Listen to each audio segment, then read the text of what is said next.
Place the 3W floor mat in the driver's seat.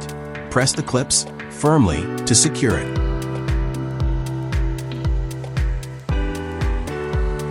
Repeat the same procedure for the passenger seat.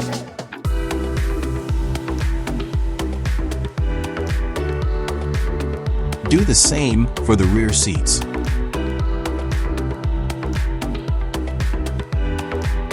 Once the floor mats are in place, press the clips firmly. Before fitting the backrest cushions, first fold down the rear seat backs.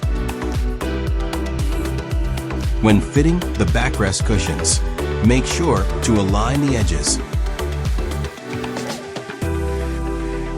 Do the same on the other side.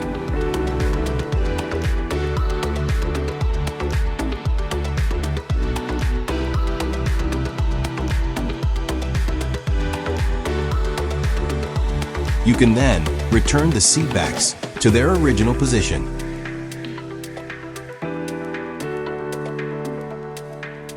Finally, place the boot mat in the boot.